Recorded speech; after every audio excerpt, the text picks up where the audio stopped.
Gracia y verdad, Iglesia Cristiana. Te invitamos a que escuches con nosotros este estudio y que sea de edificación para tu vida.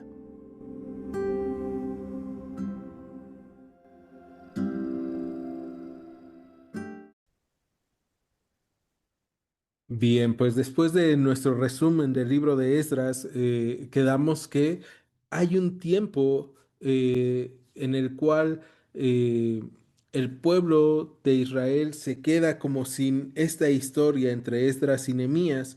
Este tiempo va a ser de 13 años aproximadamente, ¿no? Entonces, este lapso entre la reconstrucción del templo, con Zorobabel y que vemos después la llegada de Esdras, es muy similar al tiempo que pasa entre Esdras y Nehemías.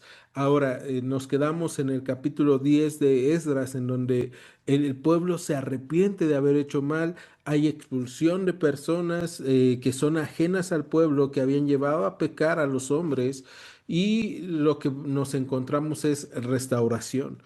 Pero 13 años después vamos a encontrarnos con un hombre que se llama Nehemías, ¿no? Y ahí es donde empieza nuestro estudio en el libro de Nehemías, esta historia que nos va a hablar de un hombre exitoso. Y esta parte es importante marcarla para nuestro inicio del libro de Nehemías, y es que él va a ser un hombre exitoso en el reino de Persia, ¿no? Hemos visto en los retornos a Jerusalén, Dios ha dado la oportunidad de que los judíos se queden en Persia, se queden en las tierras a donde fueron llevados, o regresen a Jerusalén. Lo que vamos a encontrarnos es que muy probablemente en el último retorno, que fue el retorno de Esdras, Nehemías era un joven, era muy pequeño, y probablemente por eso no regresa a Jerusalén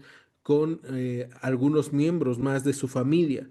También podríamos pensar que que Nehemías estaba estudiando, estaba trabajando, labrándose un futuro. No sabemos realmente, porque la Biblia no nos dice el contexto del pasado de Nehemías, pero sabemos que es un hombre exitoso porque al final del capítulo 1 nos encontramos que Nehemías era copero de rey, ¿no? Y este título no era algo sencillo. Si bien es un siervo del rey de Persia, la realidad es que era uno de sus hombres de confianza, uno de los hombres fuertes para el rey de Persia. Entonces probablemente estaba siendo entrenado en el anterior retorno a Jerusalén. No, no sabríamos. Lo que sí sabemos es que él ha tenido éxito en su empresa, en su negocio. Él ha tenido éxito en su vida laboral, y ha llegado delante del rey. Y eso es lo que nos encontramos en Proverbios, ¿no? Si has visto a un hombre que se esmera en su trabajo, no lo encontrarás con los de baja condición, sino lo encontrarás delante de reyes, o trabajando con gente importante. Y esa parte es padrísima de ver, porque significa que Dios ha dado a Nehemías la capacidad de tener un trabajo secular, de tener un trabajo cotidiano, de hacer las cosas de una forma en la cual él pueda disfrutar del fruto de su trabajo. Pero vamos a encontrarnos que Nehemías es un hombre que también ama al Señor. Entonces, ahora sí, el libro de Nehemías, capítulo 1, versículo 1 dice: Palabras de Nehemías, hijo de Jacalías. Aconteció en el mes de Quisleu, en el año 20, estando yo en Susa, capital del reino, que vino Hanani, uno de mis hermanos, con algunos varones de Judá, y les pregunté por los judíos que habían escapado, que habían quedado de la cautividad, y por Jerusalén. Y me dijeron: el remanente, los que quedaron de la cautividad ahí en la provincia, están en gran mal y afrenta, y el muro de Jerusalén derribado, y sus puertas quemadas a fuego. Cuando oí estas palabras me senté y lloré, hice duelo por algunos días y ayuné y oré delante del Dios de los cielos. Vamos a detenernos ahí en el versículo 4. Y vamos a ir viendo poco a poco estos versículos. Lo primero que vemos es la presentación de Nehemías. Lo que sabemos es que Nehemías lo está presentando a Esdras y dice, bueno, esto es lo que me ha contado, o estas son las palabras de Nehemías. Y algo que debemos recordar es que el nombre de Nehemías es Dios es consolación o Dios ha consolado, ¿no? Este nombre es padrísimo. Dios ha dado consuelo y en medio del tiempo que estaban viviendo, en medio de este tiempo en donde una parte de Israel o de los judíos está en Babilonia, en Persia, otra parte ha regresado a Jerusalén, pero han enfrentado grandes retos. Es importante ver que cuando la situación se pone difícil, Dios trae consolación o Dios trae consuelo a nuestras vidas. Y algo que hemos visto también es que cuando las cosas no vemos por dónde pueden funcionar, Dios nos recuerda que Él es nuestra ayuda.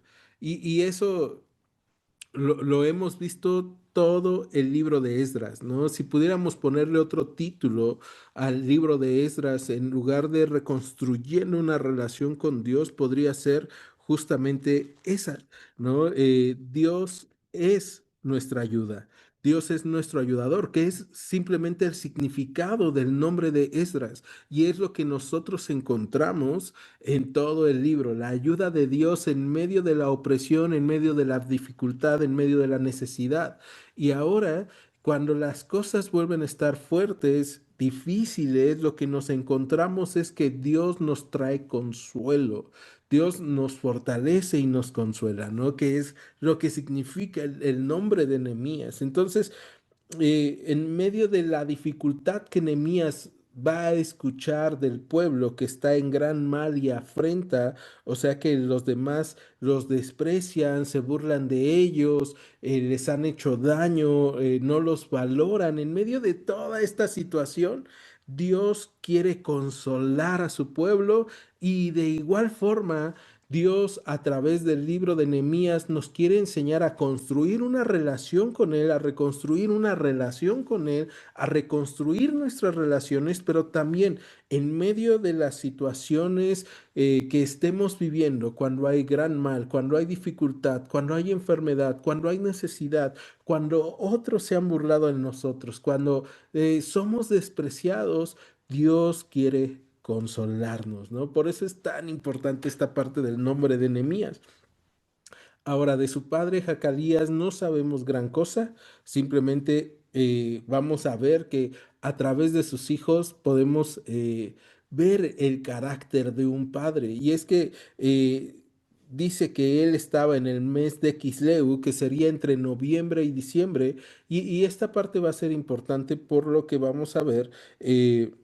En el capítulo 2, en el versículo 1 se nos habla del mes de Nisan, que sería entre marzo y abril. Entonces nos está marcando tiempos históricos, ¿no? En donde algunos historiadores y especialistas han podido decir, bueno, se trata de este tiempo de reinado de Artajerjes. Algo que vimos y que debemos recordar, que vimos al final del libro de Esdras, es que Artajerjes es el hijo de Jerjes, que sería el rey Asuero, quien se casó con Esther. Ahora, esto no quiere decir que sea hijo de Esther.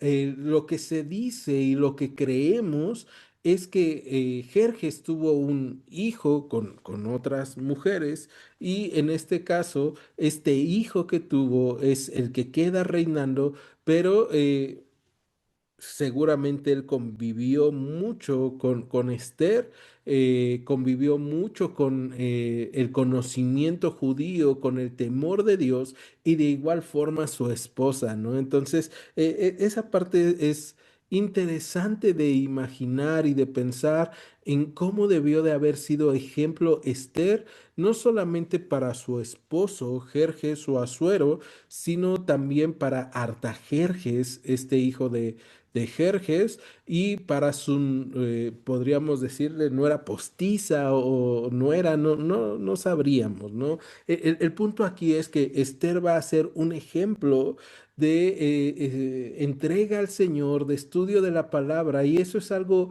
que ella no pudo ver, pero que nosotros vemos en la historia de Nehemías y que otras personas van a ver en las historias de la vida de tus hijos, de tus hermanos, de tus nietos, cómo es que Dios ha actuado a través de nuestras vidas y cómo nosotros enseñamos la fe a otros. Por eso es tan importante enseñar la fe, no solamente a través de la lectura, sino a través de modelar nuestra esperanza en nuestras vidas, ¿no? Que otros puedan ver un modelo de esperanza y de confianza en Dios en medio de las situaciones que estamos viviendo. Regresando al capítulo 1 de Nehemías, versículo 1, y a esta historia de Jerjes, entonces, de Artajerjes, perdón, estamos viendo, era el año 20 de su reinado, quedamos que son 13 años de diferencia entre la última historia de Esdras y esta de Nehemías, y vemos que llega el hermano de Nehemías que se llama Hanani. Ahora, el significado de Hanani también me encanta. Su nombre es, o su nombre significa Dios es misericordioso. Dios ha traído misericordia, ¿no? Y es que, fíjate cómo pensaba, y te decía yo hace rato, a través de sus hijos puede conocerse, o a través del nombre de los hijos de Jacalías puede conocerse lo que estaba viviendo Jacalías, ¿no? Primero, se cree que Hanani es hermano mayor de Esdras y no hermano solamente del pueblo judío, sino hermano de sangre, por lo que nosotros vamos a encontrarnos más adelante en el mismo libro de Esdras, en donde encontramos que se habla justamente de su hermano Hanani. Esdras capítulo 7 versículo 2 dice, mandé a mi hermano Hanani y a Hananías, jefes de la fortaleza de Jerusalén. ¿No? Entonces ahí se cree que realmente era su hermano carnal que regresó en alguna de las dos primeras veces que regresa el pueblo de Israel, ya haya sido con este, ay, se me fue el nombre, bueno, pero en alguno de los dos retornos de Babilonia, ¿no? Y entonces, esta parte es padrísima porque lo que vamos a encontrarnos es que Jacalías sería un hombre que reconoce que Dios ha traído misericordia a su vida. En medio del destierro, antes de regresar a Jerusalén, Jacalías estaba viendo la misericordia de Dios. En medio de los problemas, en medio de las situaciones difíciles, Dios le había dado misericordia. Y eso es algo que tú y yo debemos recordar y que debemos de imprimir a los que están alrededor de nosotros. Recordar en todo tiempo que Dios es misericordioso, que Dios es bondadoso, que si nosotros no hemos sido consumidos, ha sido gracias a las misericordias de Dios, que si tenemos problemas, gracias a Dios tenemos estas situaciones en donde podemos confiar en Él y saber que Él va a estar con nosotros. Pero también algo que vemos es que si Nehemías nació después de la primer deportación, del primer retorno a Jerusalén o del segundo retorno, lo que está viendo ahora Jacalías es el consuelo de Dios después de que el pueblo lloraba por regresar a Jerusalén. Lo que encontramos es consuelo y Dios va a consolar al pueblo de Israel a través de Nehemías y no solamente a su padre. Pero otra vez su padre tiene que enseñarle a Nehemías a ser un hombre que ama al Señor, que ama al pueblo del Señor y que busca al Señor. Y esto es algo que nosotros debemos de imprimir también en otras personas, ¿no? Fíjate, se habla muy poco de Jacalías en el libro de Nehemías y en la historia de la Biblia en general, pero podemos aprender algo bien bonito de un padre temeroso de Dios y probablemente de una madre temerosa del Señor que inculcaron a sus hijos la fe en Dios, ¿no? Y la misma idea es la que nosotros tenemos, o la misma tarea es la que nosotros tenemos para los de nuestro alrededor, que cuando nosotros hablemos de alguien de nuestra familia podamos decir es que Dios realmente fue muy misericordioso al entregarnos a este joven, a este niño, a esta persona en la familia, porque fíjate cómo Dios utiliza sus dones, cómo Dios utiliza sus talentos, fíjate cómo Dios ha traído misericordia a la familia a través de la vida de tal persona, ya sea tu hijo, tu hija, tu primo, tu sobrino, tu hermano, tu padre, ¿no? O sea, hablar de las bendiciones que Dios ha traído a través de la vida de alguien. Y después Dios ha consolado nuestras tristezas a través de la alegría de tal persona, a través del consejo, a través de la sabiduría, ¿no? Y entonces estos hombres, tanto Nehemías como Hanani, bueno, crecieron escuchando sobre Dios, confiando en el Señor y viendo el modelo en Jacalías. Tal vez no se habla mucho de él, pero él fue muy importante para formar estos hombres. Y lo mismo debe de pasar en nuestras vidas. Tal vez no nos van a recordar multitudes, pero con que recuerden las personas que están cerca de nosotros, que les hemos infundido la fe del Evangelio, con eso vamos a ser bien servidos. Entonces llega Hanani, uno de sus hermanos, con algunos varones de Judá, ¿no? Y él les pregunta por los judíos. Acuérdate, Nehemías nunca ha ido a Jerusalén. Entonces, esto ha sido algo que Dios le ha transferido, le ha dado a través de la educación, el preocuparse por el pueblo de Dios. Y eso es algo que tú y yo también debemos de compartir a nuestras generaciones y a los que están a nuestro alrededor. El preocuparnos por el pueblo de Dios, que en este tiempo es la iglesia. Entonces, estarnos preocupando por la iglesia, por el bienestar de nuestros hermanos. Y eso realmente es una tarea bien difícil. No es una tarea tan sencilla, ¿no? El preocuparnos por la iglesia, el preocuparnos por nuestros hermanos, porque implica gasto de tiempo, gasto de energía, a veces de economía, eh, quitarnos la desidia, la flojera, quitarnos muchas cosas, ¿no? Entonces, vemos este esfuerzo o este trabajo, ¿no? Pero en este caso llega su hermano y él va a preguntar. Un dato curioso es que si te fijas en el versículo 2 se habla de preguntar por los judíos y va a ser la primera ocasión que encontramos en el Antiguo Testamento que ya no se habla del pueblo de Israel, que serían las 12 tribus, sino que se habla de los judíos como el remanente de Judá. ¿Por qué? Porque debemos recordar que después de que son llevados a Babilonia, después de la bueno, después de que Israel se separa en dos reinos, el del norte y el sur, cae el reino del norte, queda el del sur, el reino del sur es llevado a Babilonia. Hay una mezcla, no se sabe realmente qué pasa con las 10 tribus del norte, pero las dos tribus del sur son parte de lo que regresa a Jerusalén. Y a partir de ahí conocemos nosotros al pueblo de Israel como judíos, que serían los descendientes del linaje de Judá y de Benjamín, ¿no? Entonces, él está preguntando por estos hombres que han escapado, que quedaron de la cautividad y por Jerusalén, y las noticias que les dan en el versículo 3 son realmente tristes, ¿no? Los que quedaron en cautividad ahí en la provincia están en gran mal y afrenta. Realmente les ha ido mal. Otros pueblos los han conquistado. Después llegamos con Zorobabel. Ese era el nombre que se me olvidaba hace rato, en el cual Hanani tal vez regresó primero, ¿no? Con Zorobabel.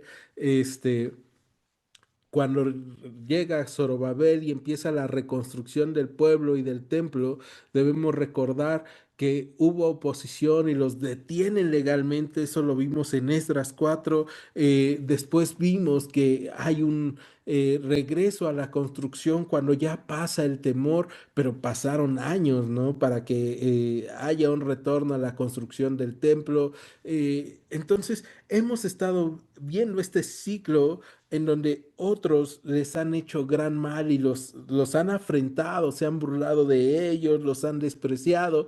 Y eso es lo que Hanani está contándole a su hermano Nehemías. Y dice, bueno, y fíjate, el muro de Jerusalén ha sido derribado, todavía no podemos construirlo. Y esta parte era deshonrosa para todos los pueblos, pero en especial era un símbolo de que Israel realmente no podía tener una riqueza o tener alguna cosa de valor porque los otros pueblos podrían entrar y acabar con estas cosas, robárselas, ¿no? Entonces el pueblo estaba desprotegido y todo el mundo se burlaba de ellos y sus puertas estaban quemadas a fuego. Y entonces es ahí donde Nehemías va a escuchar esta noticia y el versículo 4 dice que cuando escuchó esas palabras se sentó y lloró e hizo duelo por algunos días. Ahora, esta parte es interesante porque Nehemías es copero del rey. Quedamos que es un trabajo bien padre, es un trabajo de honra en donde se reconoce su lealtad, su fidelidad inquebrantable, en donde se reconoce que es un hombre de confianza del rey de Persia, pero también el rey de Persia es dueño, por así decirlo, de todos sus súbditos y en especial de los que son de su mayor confianza. Entonces, Nehemías no tiene tiempo para dejar de trabajar para el rey. Cada comida él tenía que estar delante del rey. De hecho, por eso está en Susa, la capital del reino, en el tiempo de invierno. No están en el palacio de invierno y él tiene desayuno, comida, cena, almuerzo, comida que se le venga a la mente o banquete que le quieran poner al rey. Nehemías debe de estar presto y en medio de todo esto, él se está dando este tiempo y fíjate, dice que él se sentó y lloró e hizo duelo por algunos días, ¿no? Entonces, en medio de todo esto, Nehemías estaba teniendo un duelo por la situación en el pueblo de Israel, pero también estaba trabajando, estaba haciendo sus actividades cotidianas. Y eso es algo que nos enseña que nosotros debemos de continuar con nuestras actividades cuando veamos situaciones y que realmente Nehemías es alguien como nosotros, ¿no? O fue alguien como nosotros, pero también dice que él ayunó y oró.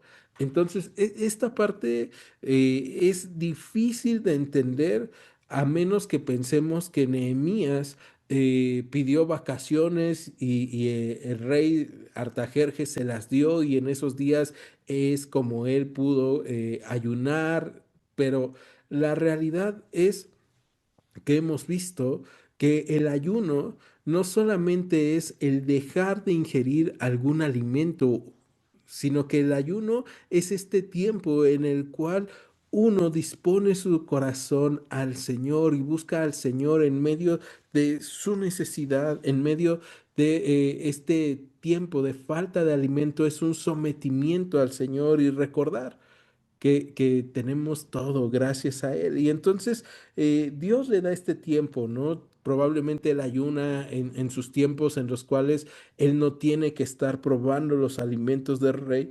Y Él no solamente ayuna, sino que también ora al Señor. Y entonces vamos a encontrarnos esta oración en el capítulo 1 del libro de Nehemías, que es tan importante porque vamos a encontrarnos la forma en cómo nosotros necesitamos orar en nuestras vidas, ¿no? Y entonces eh, dice verso 5.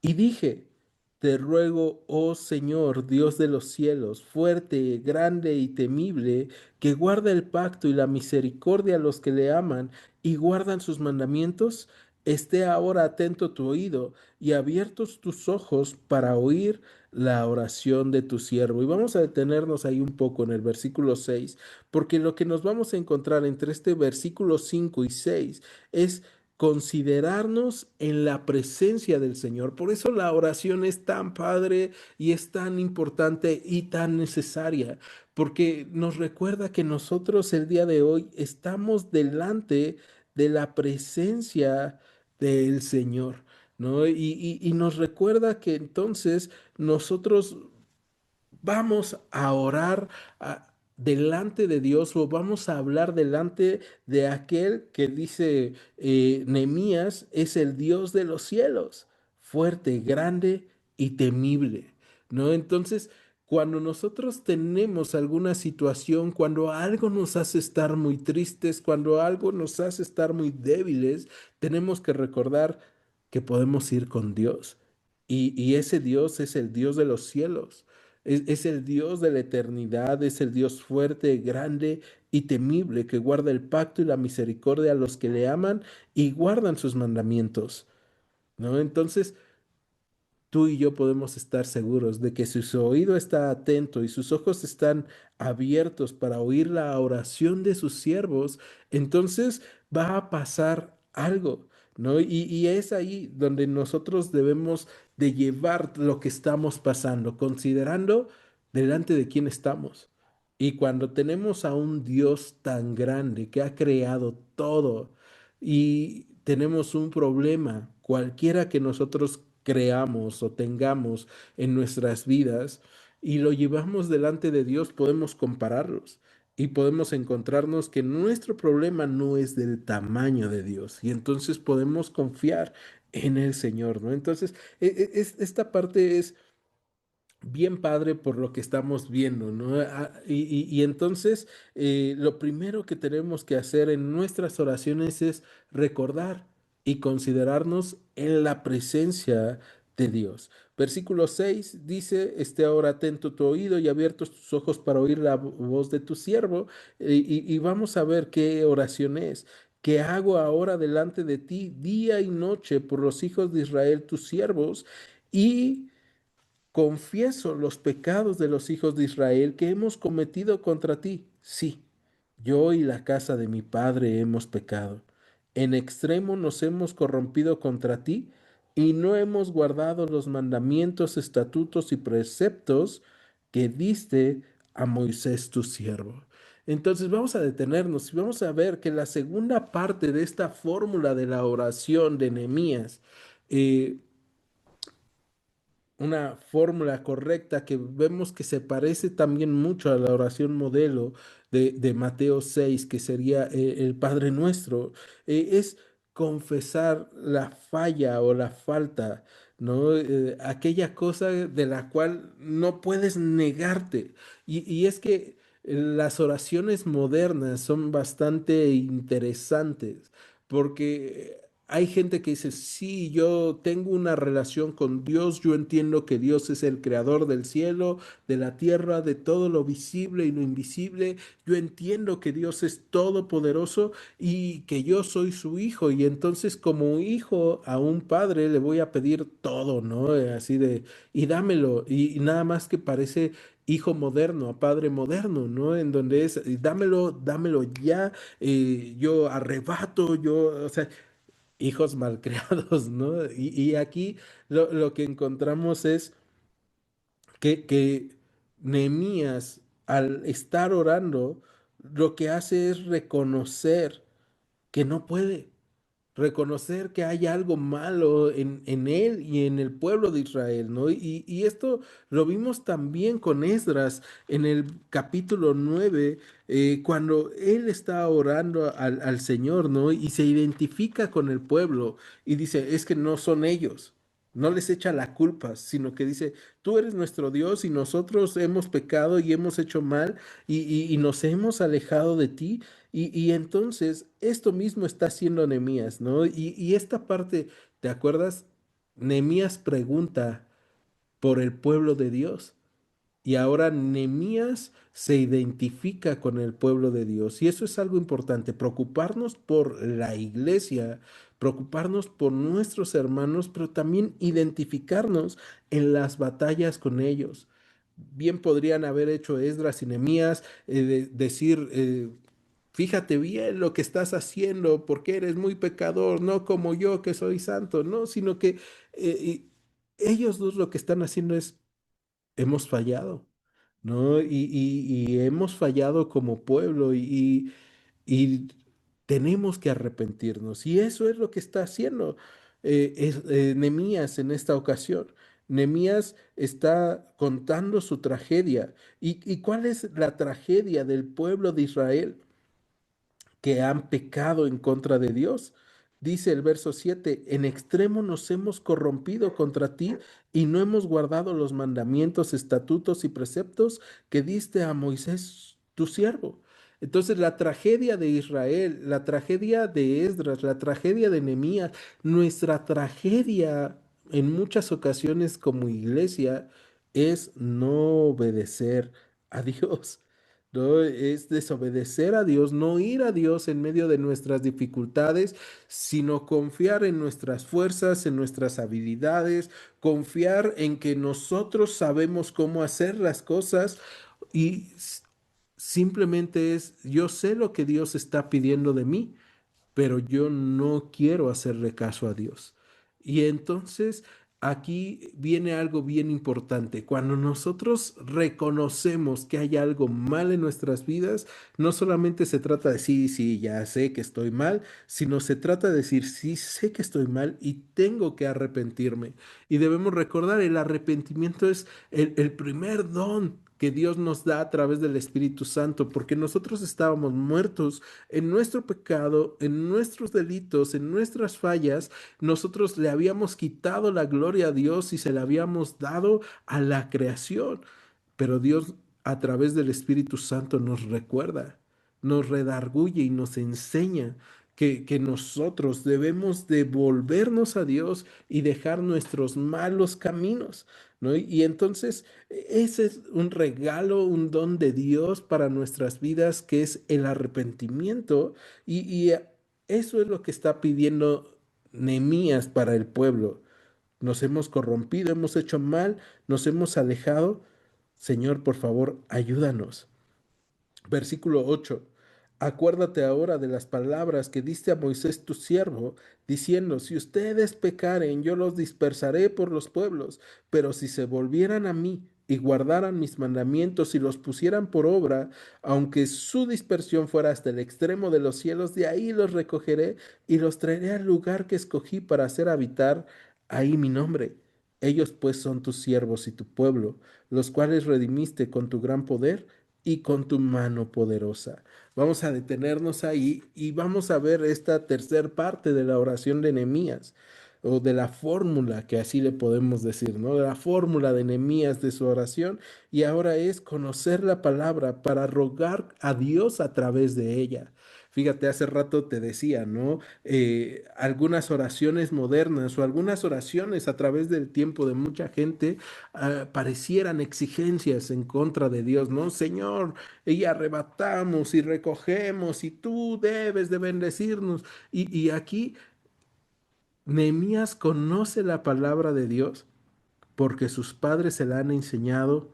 Él no nació en Israel, él no conoce Jerusalén, él no ha pisado el templo en Jerusalén, pero él tiene el temor del Señor que, ¿te acuerdas? Su padre Jacalías le había infundido. Y aunque no conocemos el nombre de su madre, sabemos que ella también debió de haber contribuido en esta educación teológica que él está teniendo, y él sabe a dónde ir cuando la situación está mal, y entonces él usa la palabra que le ha sido enseñada. ¿En dónde le fue enseñada esta palabra? Bueno, debemos recordar que cuando fueron llevados a Babilonia los judíos, empezó el tema de las sinagogas, que es lo mismo que la iglesia, ¿no? Este lugar en donde se reúne la gente para adorar a Dios y estudiar la palabra. Por eso es tan importante congregarnos y reunirnos y educar. a las personas a nuestro alrededor con la palabra.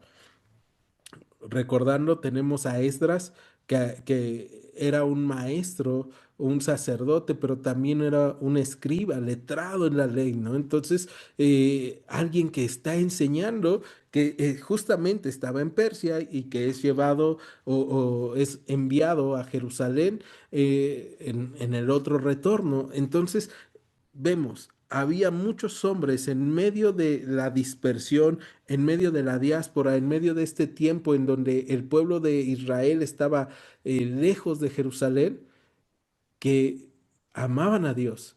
Y lo mismo pasa el día de hoy. En medio de todo lo que está pasando en el mundo, en medio de todas las situaciones difíciles, hay muchos que aman a Dios. Y nosotros debemos de buscar conocer la palabra para rogar a Dios con ella. Y eso es lo que está haciendo Nehemías. Entonces, la fórmula para orar de una manera correcta la tendríamos en Nehemías.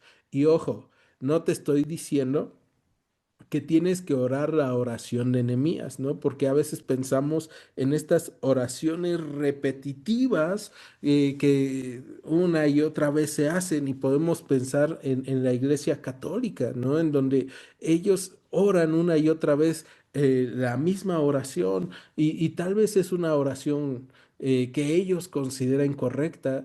Pero debemos recordar que la verdadera oración no lleva comas, puntos, tildes.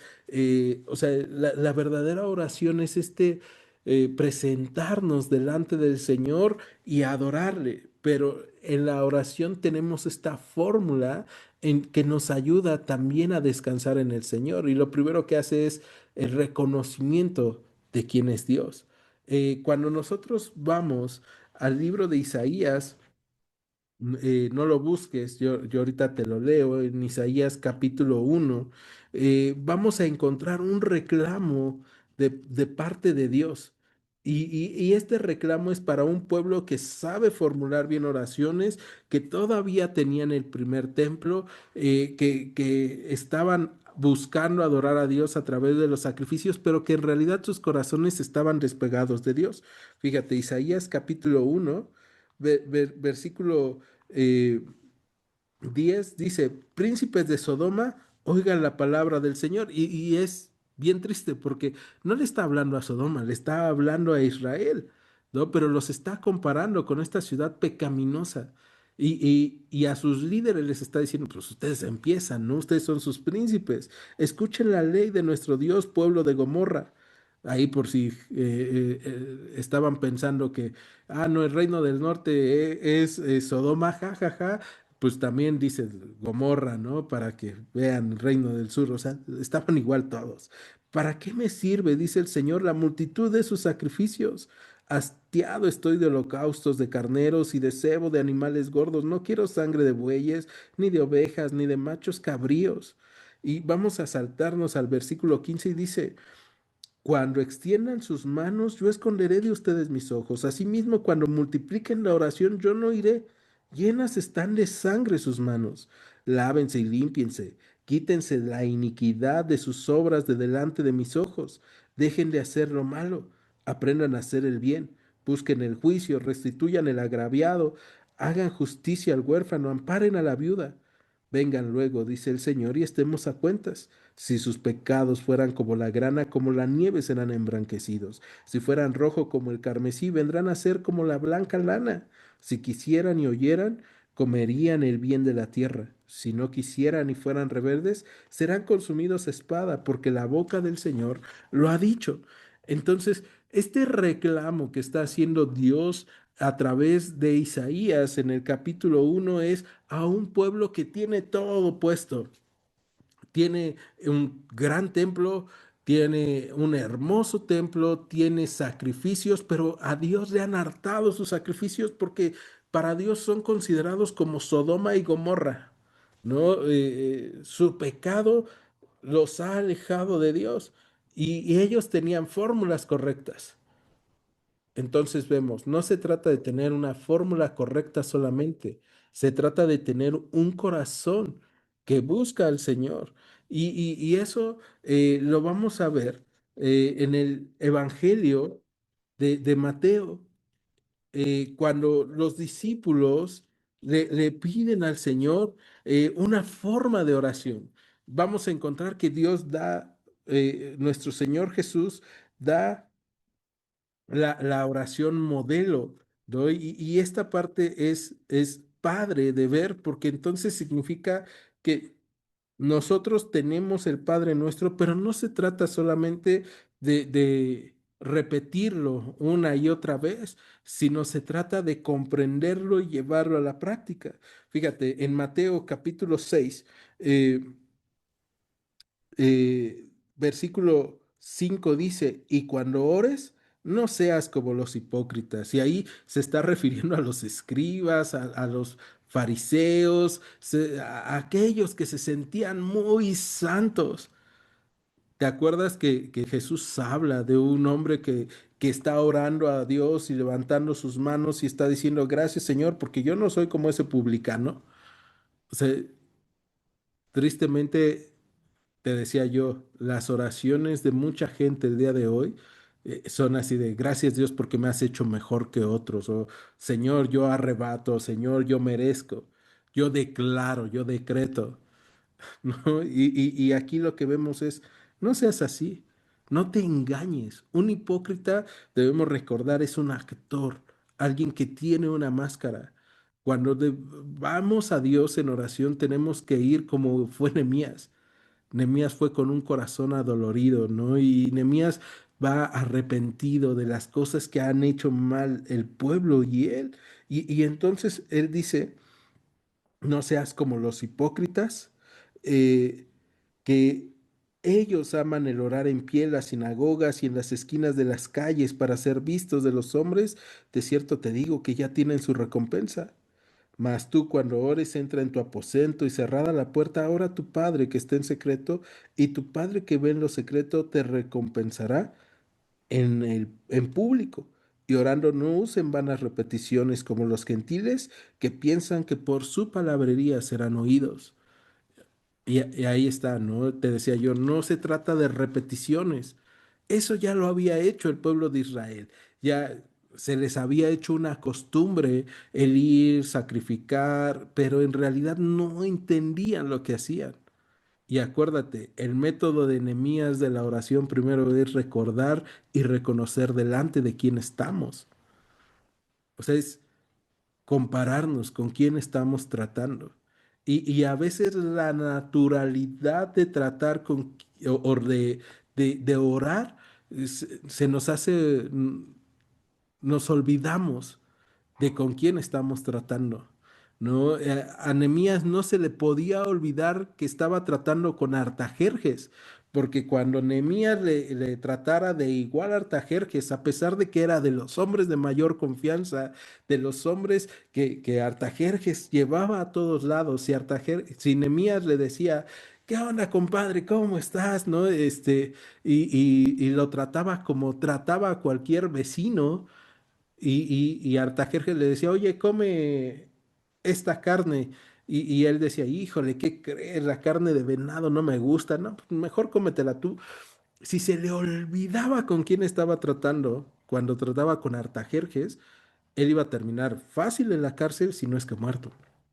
Y a veces se nos olvida que en oración estamos tratando con el creador de todas las cosas, el rey de reyes, el señor de señores, que él puede solucionar las situaciones en nuestra vida, pero que también nosotros necesitamos estar bien con él. ¿No? Y esto es lo que Jesús también está diciendo en Mateo capítulo 6.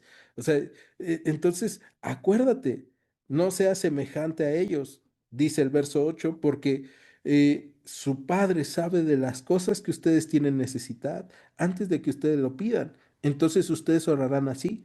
Y viene la oración modelo que es el Padre nuestro. Padre nuestro que estás en los cielos, santificado sea tu reino. Y fíjate, es muy similar el modelo de Nehemías al Padre Nuestro, ¿no? Recordar con quién estamos tratando, con nuestro Padre.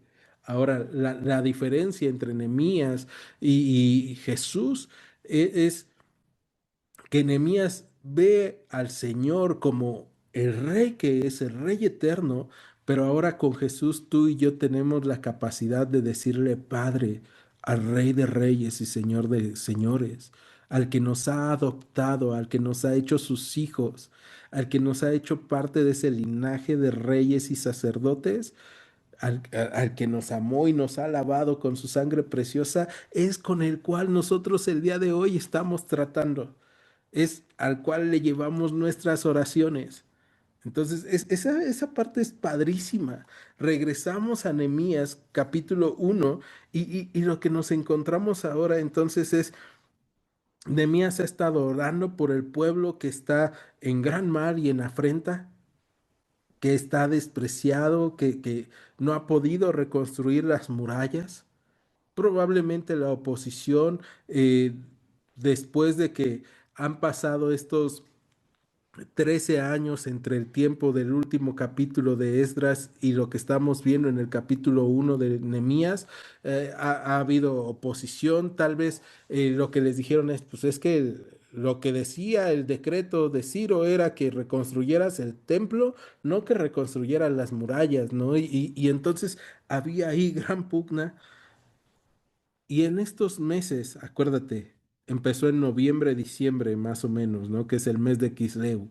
Eh, lo que ha estado haciendo Nehemías es orar al Señor un día y otro día, todo el tiempo. Regresamos versículo 11 de capítulo 1 de Nehemías, dice, te ruego, oh Señor, esté ahora atento tu oído a la oración de tu siervo, a la oración de tus siervos, quienes desean reverenciar tu nombre. Concede ahora buen éxito a tu siervo y dale gracia delante de aquel varón, porque yo servía de copero al rey. Fíjate, Nehemías aquí ya nos dice, servía de copero al rey, que era lo que te decía yo al principio del capítulo, pero cuando tú y yo vemos esta oración, vemos un ruego, justamente como dice el versículo 11, ¿no? Te ruego, oh Señor, que esté atento tu oído a la oración de tu siervo y de tus siervos, quienes desean reverenciar tu nombre, ¿no? Danos buen éxito. ¿Por qué está pidiendo esto Nehemías? Bueno, porque Nehemías durante este tiempo ha estado pensando en cómo puede ayudar a sus hermanos, en cómo puede hacer las cosas. Y probablemente mientras está trabajando para Artajerjes y está probando los alimentos y está haciendo las cosas que tiene que hacer, también está buscando cómo Dios lo puede utilizar y está orando. Y esto le va a llevar tiempo. Tanto tiempo le va a llevar que fíjate, verso 1 del capítulo 2 y ahí vamos a quedarnos el día de hoy. Capítulo 2 versículo 1 dice, sucedió en el mes de Nisán, en el año 20 del rey Artajerjes, que estando ya el vino delante de él, tomé el vino y lo serví al rey, y como yo no había estado antes triste en su presencia, y ahí nos quedamos, ¿no? Con puntos suspensivos. Pero fíjate, era el mes de Nisán. Este sería el mes entre marzo y abril. Entonces estarían pasando de 3 a 5 meses en los cuales Nehemías se enteró de lo que estaba pasando y se puso a orar a Dios. Y no tuvo una respuesta rápida. Y probablemente esta oración que Esdras está recabando aquí en el libro de Nehemías capítulo 1 y que ahora nosotros tenemos es una oración que se fue construyendo día con día. Día con día Nehemías estuvo orando hasta que llegó a esta oración, ¿no? Señor, por favor, concede éxito a tu siervo. Dame sabiduría sobre cómo actuar en medio de la necesidad de mis hermanos, en medio del problema, en medio del temor. Pero esto llevó tiempo y en ese tiempo Nehemías siguió orando. ¿Cuánto tiempo llevó? Si fueron de 3 a 5 meses, estamos hablando de 90 a 150 días en donde Nehemías no quitó el dedo de renglón, donde Nehemías recordó la palabra del Señor, donde Nehemías tuvo que descansar en el Señor. Y acuérdate, hablamos de las diferencias entre Esdras y Nehemías. No, Esdras cuando se entera de la mala situación del pueblo se arranca el cabello. Aquí en Nehemías vemos que no se arranca el cabello, un carácter diferente, una forma distinta, pero los dos van en oración al Señor y los dos confían en el Señor. Acompáñame, vamos al Salmo 40 y hoy ya te prometo ahora sí que ahí acabamos. Salmo 40, versículo 1. Entonces, si ya lo tienes, permíteme porque a mí se me pegaron unas hojas. Salmo 40 es un salmo de David. Dice, pacientemente esperé al Señor y se inclinó a mí y oyó mi clamor y me hizo sacar del pozo de la desesperación, del lodo cenagoso, puso mis pies sobre peña y enderezó mis pasos. Puso luego en mi boca cántico nuevo, alabanza a nuestro Dios. Verán esto muchos y temerán y confiarán en el Señor. Bienaventurado el hombre que puso en el Señor su confianza y no mira a los soberbios ni a los que se desvían tras la mentira. Has aumentado, oh Señor Dios mío, tus maravillas y tus pensamientos para con nosotros. No es posible contarlos ante ti. Si yo anunciare y hablara de ellos, no pueden ser enumerados. O sea, las maravillas de Dios en nuestras vidas no pueden ser enumeradas. Y ahí David está diciendo, yo esperé al Señor pacientemente. ¿Cómo lo esperó? Lo esperó en oración. Y el Señor se inclinó y escuchó mi clamor. ¿No? Y a veces nos toca sentirnos así en cualquier aspecto de nuestras vidas, sentirnos en un pozo de desesperación, de tristeza, de frustración, de necesidad, de cansancio. Y Dios lo que hace es, ven, descansa en mí y yo te voy a sacar del lodo cenagoso. Yo enderezo tus pasos, ¿no? Y eso es lo que Nehemías nos está enseñando. Nehemías nos está enseñando que debemos reconstruir una relación con Dios, eh, ladrillo a ladrillo, oración a oración, día a día. Y no hay días fáciles. Porque mientras tienes las cosas de tu casa, las cosas de tu trabajo, eh, como Nehemías las tenía, ¿no? Nehemías tenía su trabajo, tenía su casa, tenía sus necesidades. Tienes también que cuidar tu relación con Dios y entender que tu relación con Dios va a transformar todas tus otras relaciones. ¿Me acompañas a orar? En Iglesia Gracia y Verdad, te agradecemos que hayas escuchado este estudio. Te invitamos a que continúes escuchando nuestros próximos estudios. Dios te bendiga. Gracia y verdad.